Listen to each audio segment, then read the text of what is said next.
Mañana vamos a estar mirando el primer versículo de Génesis 1:1. Y quiero compartir que en la providencia de Dios vine a Barranquilla este fin de semana preparado para predicar un parte 2 de una serie de sermones sobre este versículo. Entonces ustedes van a recibir el parte 2, aunque no han visto el parte 1. Entonces, pero de igual manera vamos a repasar un poquito y confiamos que el Señor tenía programado todo eso para su gloria y para el bien de su amada iglesia. Entonces, en el primer parte 1 de esta serie mencioné el término cosmovisión. Y señalé que una cosmovisión es la perspectiva general desde la cual uno ve y interpreta el mundo en que vivimos. Y quiero resaltar en esta mañana la importancia de una cosmovisión, porque todo el mundo tiene una cosmovisión. Usted tiene, yo tengo una. Y la pregunta no es si uno tenga cosmovisión o no. La pregunta es si su cosmovisión es verdadera o no. Porque no todas las cosmovisiones son ciertas. De hecho, la mayoría de las cosmovisiones se sostienen hoy en día, que se enseñan en nuestros colegios y universidades, lejos de ser ciertas, son contrarias a la verdad sobre este mundo en que vivimos. En realidad, mis hermanos, solo hay uno que tiene derecho de decirnos la verdad acerca de este mundo, y es el mismo que lo creó. Eso es exactamente lo que tenemos nosotros en el libro de Génesis, un relato claro y histórico de los orígenes de este mundo, escrito por la mano de Moisés, pero guiado por el Espíritu Santo de Dios. Al leer y examinar esas preciosas palabras al inicio de la palabra de Dios, debemos tener esto en mente. Lo que tenemos aquí no es una fábula para entretener a los ingenuos, sino tenemos la verdad misma de cómo este mundo llegó a existir. Y si queremos entender la verdad acerca de quiénes somos, por qué existimos, cuál sería el fin de todas las cosas, necesitamos tomar en serio este primer libro de la Biblia. Porque si no aceptamos con el principio, no entenderemos tampoco el final ni el medio.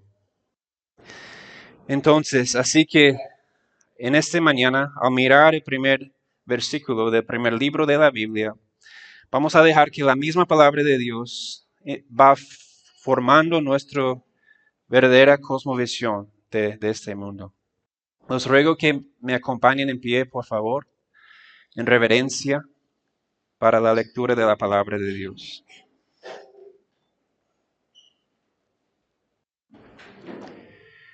En el principio creó Dios los cielos y la tierra. Aún de pie oremos.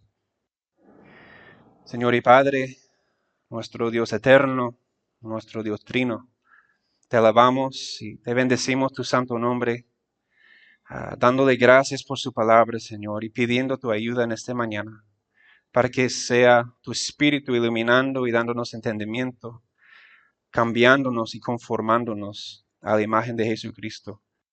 Para tu gloria, Padre, te pido, en ese nombre glorioso de Cristo. Amén y amén. ¿Se puede sentar, por favor? Gracias.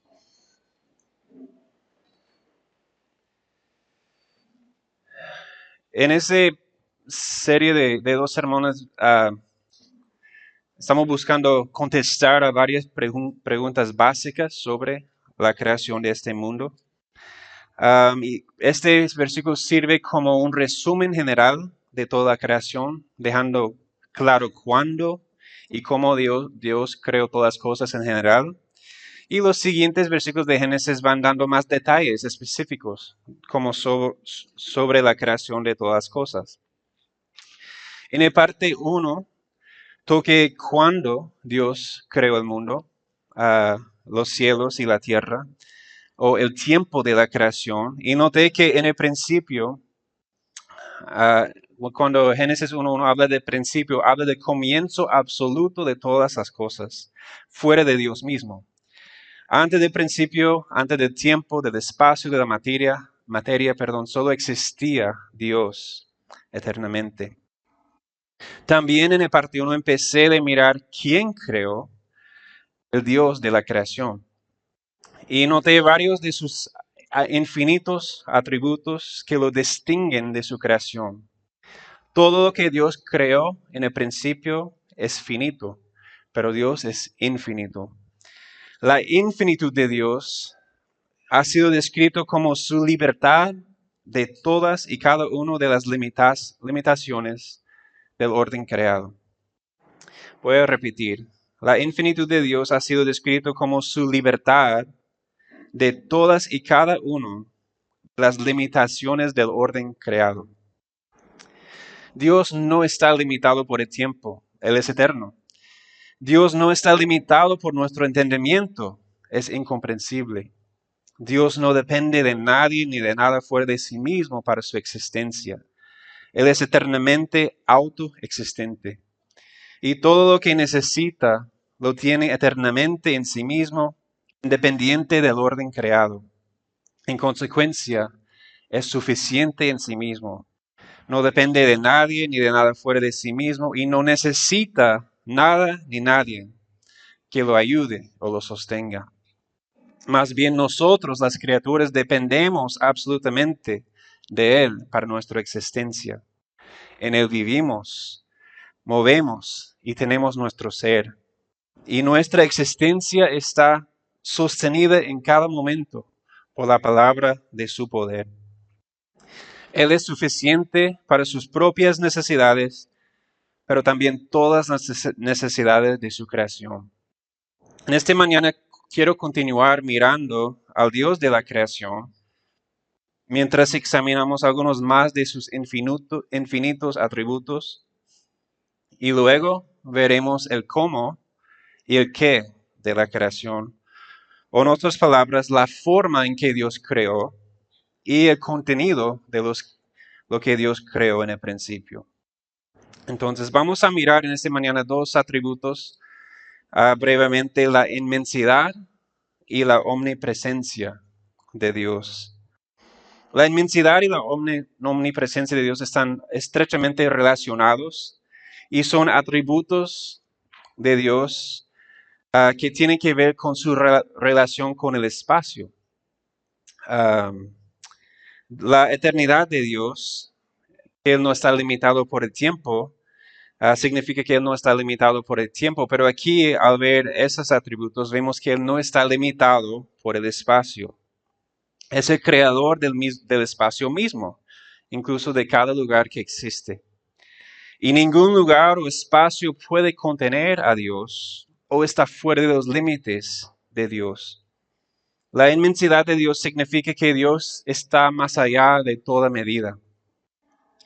Primero de Reyes 8:27 dice, pero es verdad que Dios morirá sobre la tierra. He aquí que los cielos de los cielos, no te pueden contener, cuanto menos esta casa que yo he edificado. Segunda de Crónicas 2:6 dice, mas ¿quién será capaz de edificarle casa, siendo que los cielos y los cielos de los cielos no pueden contenerlo? ¿Quién pues soy yo para que le edifique casa, sino tan solo para quemar incienso delante de ti? El punto, mis hermanos, es que Dios no puede ser contenido ni limitado de ninguna manera por lo que Él ha creado. Stephen Charnock en su libro La existencia y los atributos de Dios ha dicho, innumerables mundos no pueden ser un lugar suficiente para contener a Dios. Solo Él puede ser un lugar suficiente para sí mismo.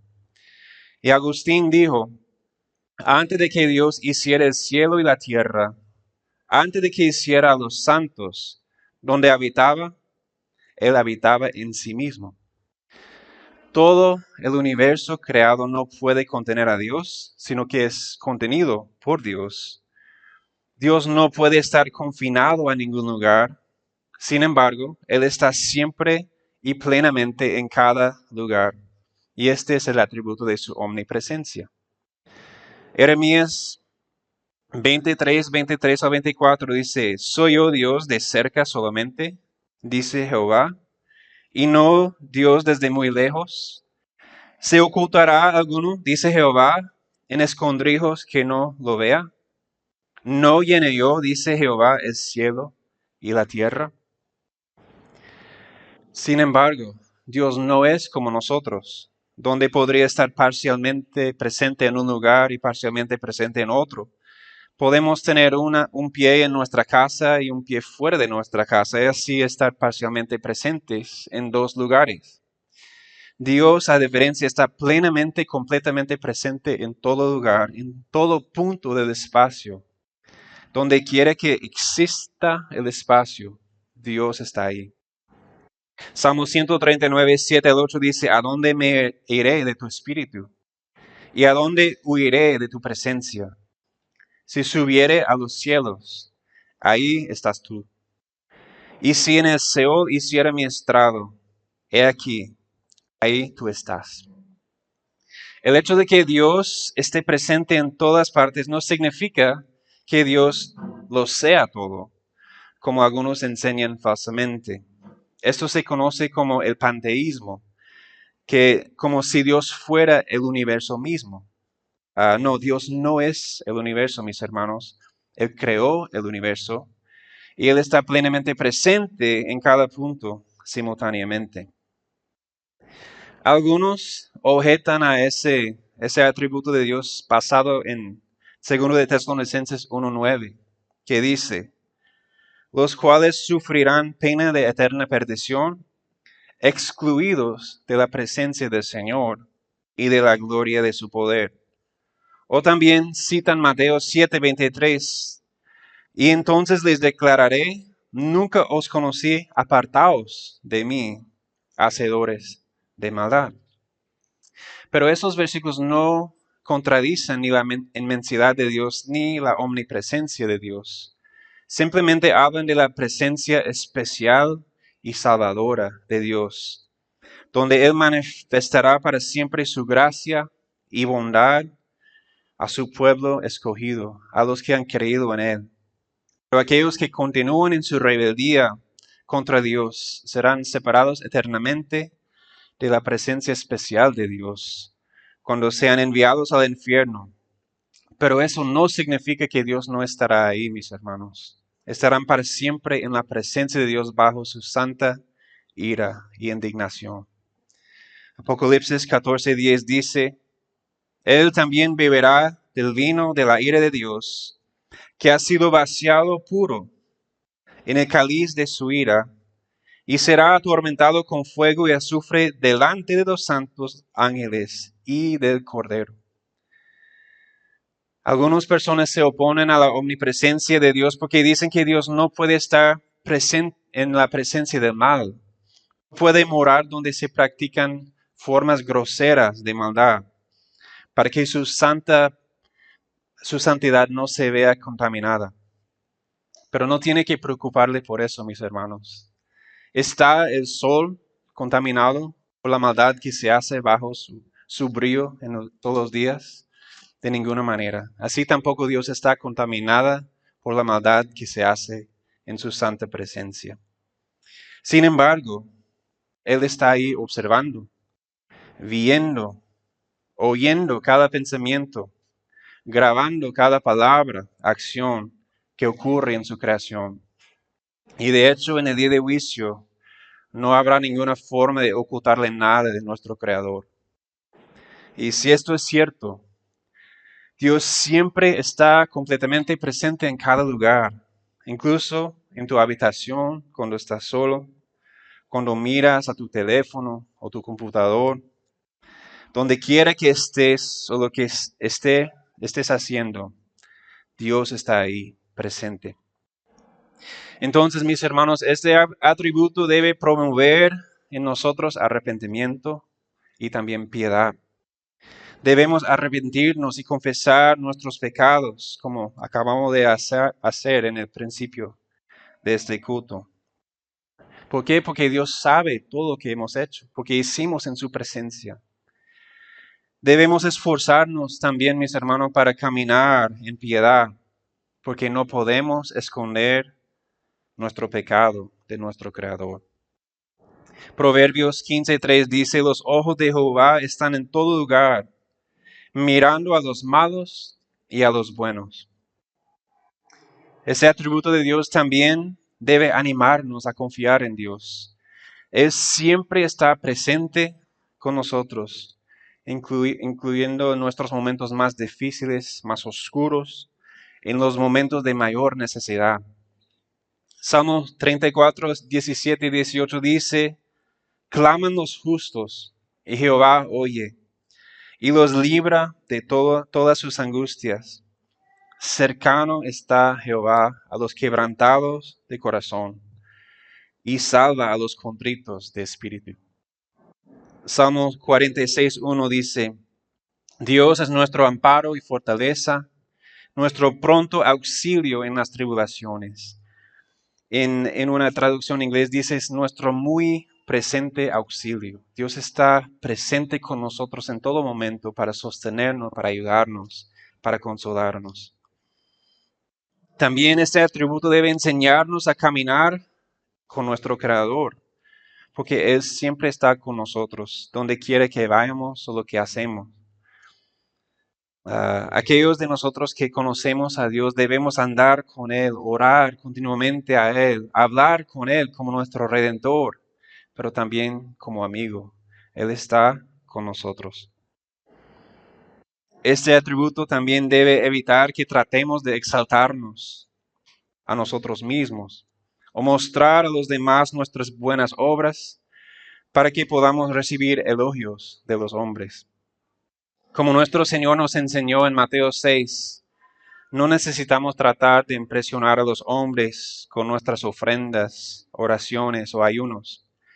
Más bien, nuestro Padre Celestial, que lo ve lo que hacemos en secreto, nos recompensará.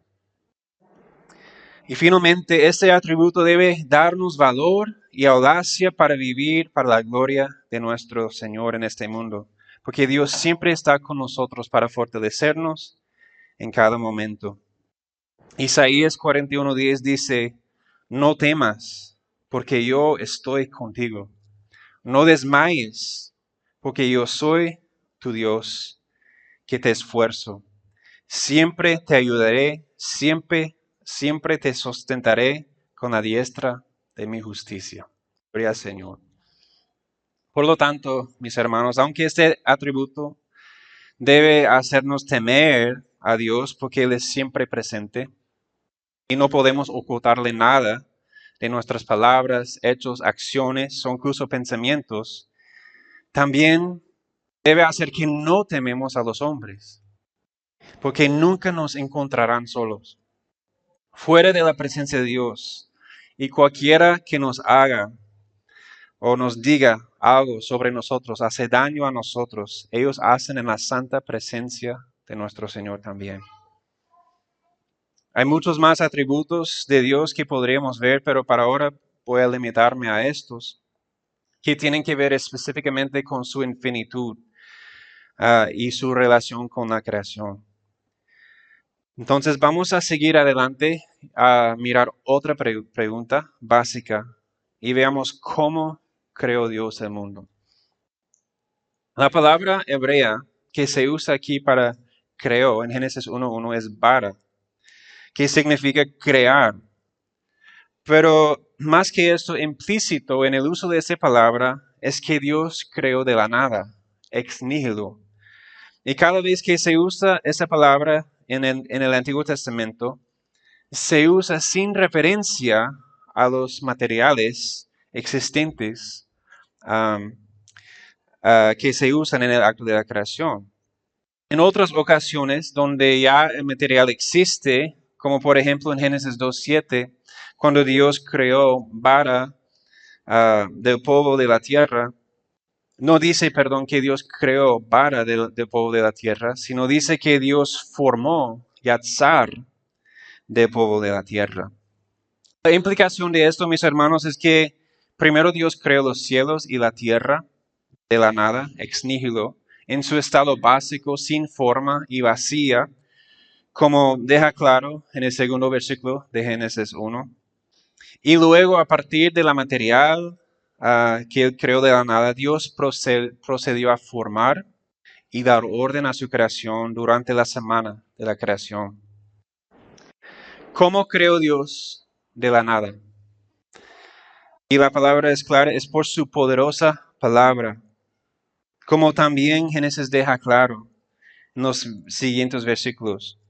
Dios llamó a la creación, a la existencia, cuando nada había existido antes, también como afirma Romanos 4:17, que dice, como está escrito, te he puesto por padre de muchas gentes, delante de Dios a quien creó, el cual da vida a los muertos, y llama a las cosas que no son como si fuesen.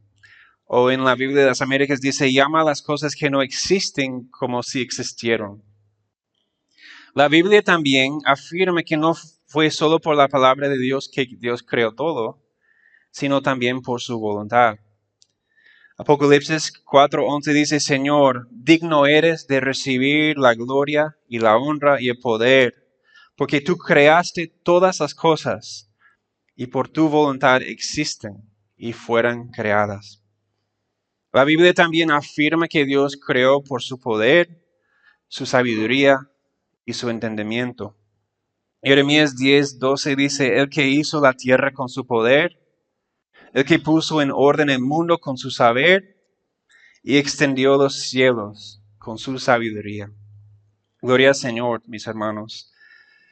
Así que si quieres saber cómo todo fue creado de la nada, no busques a la ciencia, sino a las Escrituras. La ciencia es buena y útil porque Dios también creó la ciencia, pero tiene sus limitaciones. La ciencia solo puede observar, estudiar y experimentar con lo que existe, tratando sistemáticamente de explicar al mundo a través de experimentos, hipótesis y teorías repetibles. Pero la ciencia no puede explicar a Dios o cómo Dios creó los cielos y la tierra, porque no es algo repetible. Porque Dios creó todo lo que existe en el principio de la nada por su sabia voluntad y poderosa palabra. Y la ciencia no puede captar ni explicar esas cosas. No puede explicar la voluntad de Dios, ni la palabra o el poder de Dios, o su sabiduría, o el entendimiento de nuestro Señor. Pero la ciencia nunca tuvo esta intención. Dios mismo ha dado suficiente testimonio en su palabra revelada y también en la creación misma. Romanos 1:19-20 dice, porque lo que Dios se conoce les es manifiesto, pues Dios se lo manifestó. Porque las cosas invisibles de Él, su eterno poder y deidad, se hacen claramente visibles desde la creación del mundo, siendo entendidas por medio de las cosas hechas, de modo que no tienen excusa. El problema, mis hermanos, no es con la ciencia. El problema es con los hombres pecadores que odian a su Creador y buscan suprimir la verdad de Dios en su insensata y pecaminosa rebelión contra Él. Porque Romanos 1 también dice en versículo 18, porque la ira de Dios se revela desde los cielos, desde el cielo contra toda impiedad e injusticia de los hombres, que detienen con injusticia la verdad. Pues habiendo conocido a Dios, no le glorificaron como a Dios, ni le dieron gracias, sino que se envanecieron en sus razonamientos, y su necio corazón fue entenebrecido. Profesando ser sabios, se hicieron necios. Lamentablemente, la ciencia moderna en gran parte se ha convertido en una tontería. Y no siempre ha sido así. Muchos científicos históricos que construyeron los cimientos de la ciencia moderna hicieron todo lo que ellos hicieron porque ellos sabían que Dios había creado este mundo y ordenado este mundo, y por lo tanto podía ser estudiado y explicado de una manera ordenada y sistemática. Ellos entendieron que lejos de ser un enemigo de la ciencia, Dios era el creador de la ciencia y daba sentido a todo lo que ellos hacían. Y por lo tanto, nunca debemos rechazar a la ciencia cuando se ponen en su lugar correcto. De hecho, los cristianos deberían ser los mejores científicos que existen porque ellos entienden el verdadero fundamento de la ciencia.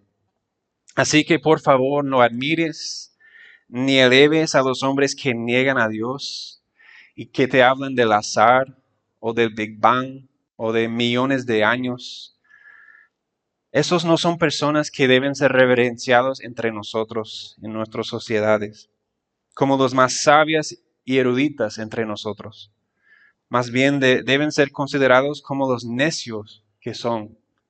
El Salmo 14:1 dice el necio en su corazón, no hay Dios. Esos hombres deben humillarse más bien ante de Dios y tomar en serio las palabras que nuestro Creador le habló en Job 38:4. ¿Dónde estabas tú cuando yo fundaba la tierra? Házmelo saber si tienes inteligencia. No es la negación de Dios que hace a alguien sabio. Más bien, el temor de Dios es el principio de la sabiduría. Bueno, mis hermanos, hemos visto el cuándo, el quién y el cómo de la creación. Ahora vamos a ver el qué o el contenido de la creación. El texto dice que en el principio Dios creó los cielos y la tierra. ¿Qué incluyen los cielos y la tierra? Y basándonos en muchos textos que ya hemos visto, debemos afirmar que los cielos y la tierra incluyen todo lo que existe. No hay nada que existe fuera de los cielos y la tierra, aparte de Dios mismo. En otras palabras, el término cielos y la tierra significan todo el universo. Y quizás te preguntes por qué Génesis 1:1 no dice esto, por qué no dice que Dios creó el universo. Y la respuesta es que en hebreo no existe una palabra para universo. La forma en que ellos y el Antiguo Testamento describieron el universo fueron los cielos y la tierra. Por ejemplo, en Génesis 14:9 leemos, dice, y le bendijo diciendo, bendito sea Abraham de Dios Altísimo, creador o poseedor, depende de la traducción, de los cielos y la tierra. Y en esos versículos Melquisedec usa este término para significar que Dios lo posee todo. Dios posee todo lo que existe. No solamente los lugares, sino todo lo que está incluido dentro de ellos. Esto también es el sentido de Génesis 1:1. Algunos otros textos también pueden arrojar luz sobre esto. Por ejemplo, Juan 1:1-3 y Colosenses 1:16. El Juan 1:1-3 dice, en el principio era el verbo, y el verbo era con Dios, y el verbo era Dios. Este era en el principio con Dios, y escuchan, todas las cosas por Él fueran hechos. Y sin Él nada de lo que ha sido hecho fue hecho. Lo que Génesis 1:1 llama los cielos y la tierra, Juan llama todas las cosas, dejando claro que son todas las cosas sin excepción. También Pablo dice en Colosenses 1:16, porque en Él fueron creadas todas las cosas, lo que hay en los cielos y las que hay en la tierra, visibles e invisibles, sean tronos, sean dominios, sean principados, sean potestades, todo fue creado por medio de Él y para Él. Este versículo deja claro que no son solo las cosas visibles que fueron creadas, sino también las invisibles. Esto incluiría cosas como nuestras almas, como los ángeles en el reino espiritual. Y esto es confirmado por el Salmo 148, que afirma que los cielos fueron creados, incluyen las estrellas, el sol, la luna e incluso los ángeles. Salmo 148, 1-5 dice, alabad, oh Jehová, desde los cielos, alabadle en las alturas, alabadle vosotros, todos sus ángeles, alabadle vosotros, todos sus ejércitos, alabadle sol y luna, alabadle vosotras todas lucientes estrellas, alabadle cielos de los cielos, y las aguas que están sobre los cielos, Alaben el nombre de Jehová, porque Él mandó y fueron creados. Entonces espero que puedas ver, mis hermanos, que el qué de la creación o el contenido de la creación es todo lo que existe, sin excepción. No hay nada más que existe fuera de lo que Dios creó en el principio. Pero queda una pregunta importante que debe responderse. Ya hemos visto el cuándo de la creación, el quién, el cómo y el qué. Pero no hemos respondido a esto. ¿Por qué? ¿Por qué Dios creó todo lo que existe en el principio? Y hemos visto la respuesta insinuada en alguno de esos versículos que ya hemos visto. ¿Te recuerdas? Al final de Colosenses 1:16. No solamente dice que todas las cosas fueron creadas por Él, sino también para Él. Dios creó todo lo que existe para sí mismo, para su propio placer, o como el resto de las escrituras dejan claro, para su propia gloria. Salmo 8:1 dice, Oh Jehová, Señor nuestro, cuán glorioso es tu nombre en toda la tierra. Has puesto tu gloria sobre los cielos. Todo lo que Dios hace, mis hermanos, es para su gloria. Y debemos entender esto. Dios creó para su propia gloria. Dios salva a pecadores como nosotros para su gloria. Dios guía y nos protege en nuestro caminar en este mundo para su propia gloria. Y sí, también Dios juzga y destruye a los pecadores impenitentes para su propia gloria. Romanos 11:36 nos dice, porque de Él y por Él y para Él son todas las cosas.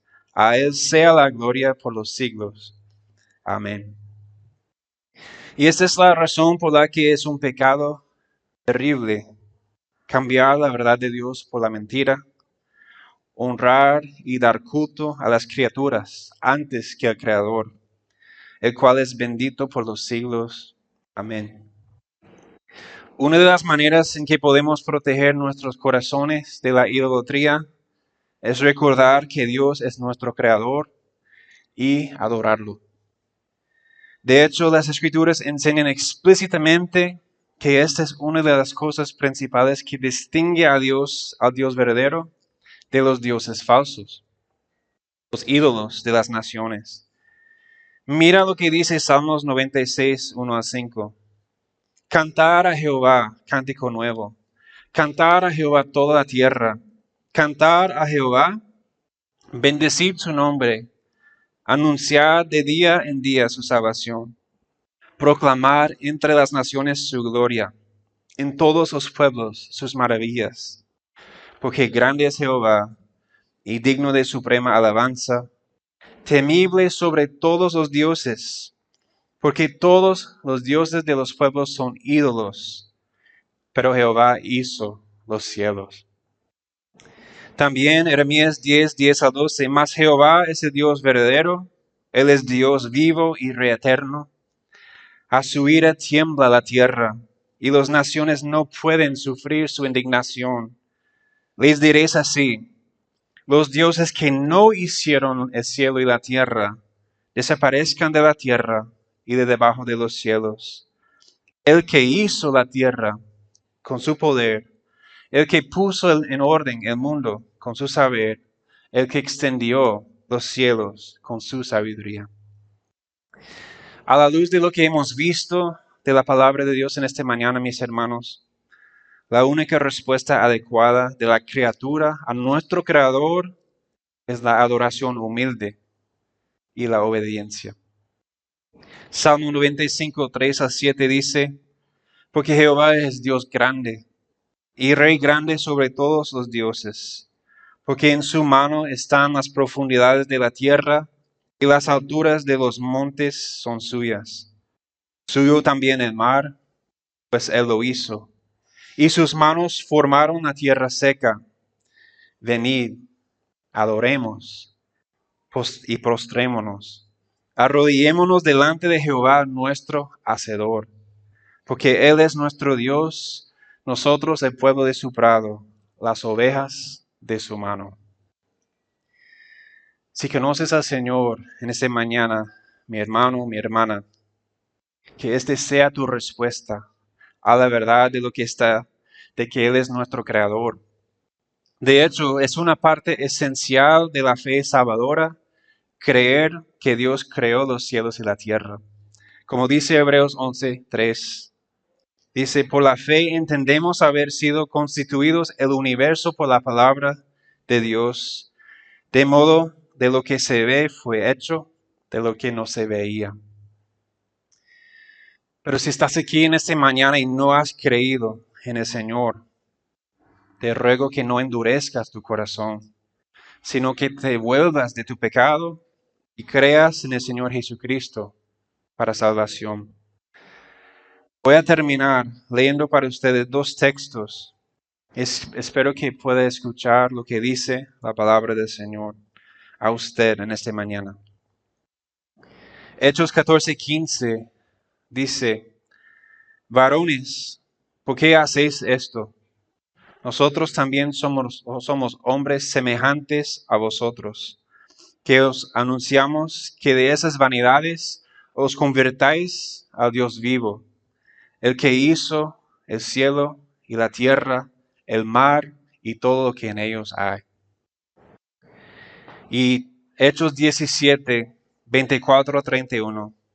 El Dios que hizo el mundo y todas las cosas que en él hay, siendo Señor del cielo y de la tierra, no habita en templos hechos por manos humanos, ni es honrado por manos de hombres, como si necesitase de algo, pues Él es quien da a todos vida y aliento y todas las cosas.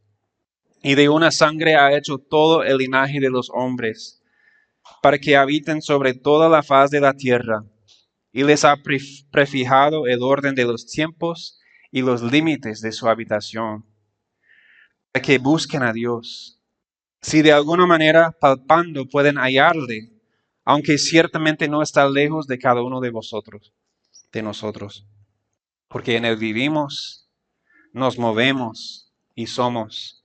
Como algunos de vuestros propios poetas también han dicho, porque linaje suyo somos. Siendo pues linaje de Dios, no debemos pensar que la divinidad sea semejante a oro, o a plata, o piedra, escultura de arte, o imaginación de los hombres. Pero Dios, habiendo pasado por alto los tiempos de esta ignorancia, ahora manda a todos los hombres en todo lugar que se arrepientan, por cuanto ha establecido un día en el cual juzgará al mundo con justicia, por aquel varón a quien designó, dando fe a todos con haberle levantado de entre los muertos, nuestro Señor resucitado Jesucristo, que vino a redimir a pecadores como nosotros, ofreciendo la salvación y mandando a los hombres en todo lugar arrepentirse, creer en Él y recibir salvación. Que el Señor obra y convence a cada uno de nosotros de esto en esta mañana y sigue guiando nuestras vidas para su gloria.